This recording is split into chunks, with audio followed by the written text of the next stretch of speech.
Bible की उन scientifical truth के बारे में आज हम जानेंगे जिसको एक समय में साइंस जानता और मानता नहीं था, मगर बाइबल ने हजारों वर्ष पहले उन सच्चाइयों का खुलासा कर दिया।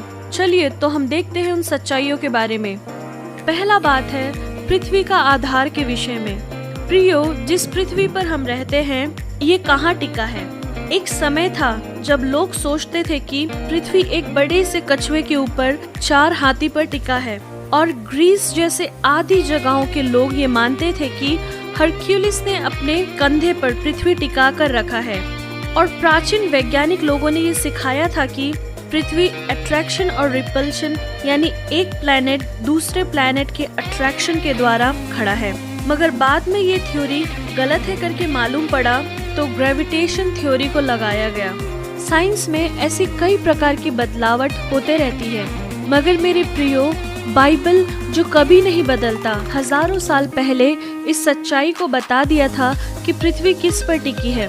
बाइबल में अय्यूब की किताब उसका 26 का 7वां वचन में लिखा है, परमेश्वर ने पृथ्वी को बिना टिके शून्य में लटका कर रखा है।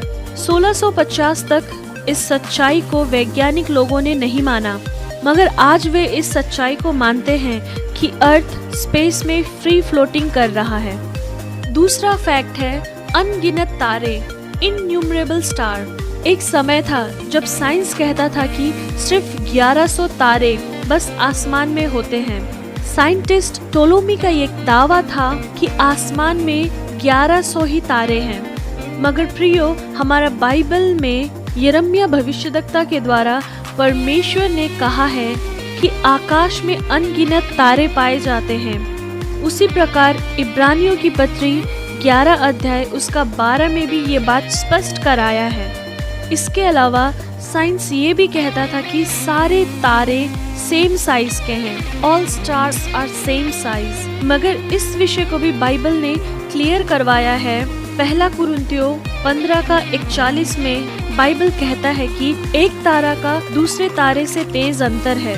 लेकिन साइंस ने आज इस बात को मान लिया है कि आसमान में अनगिनत तारे होते हैं और सभी तारे एक दूसरे से अलग होते हैं। तीसरा है उजियाले का गति। प्रियो, आप जानते होंगे कि उजियाला सबसे तेज ट्रैवल करता है।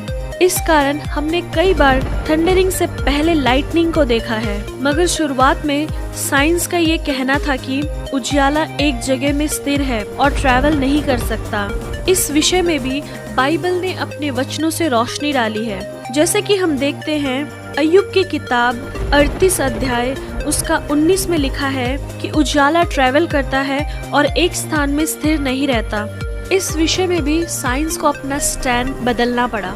अगला है समुंदर का स्रोत। प्रियो, साइंस का ये पहले का मानना था कि समुंदर के पानी का मुख्य स्रोत है बरसात और नदियों का पानी। यही दोनों मूल कारण हैं जिससे समुंदर में पानी भरता है।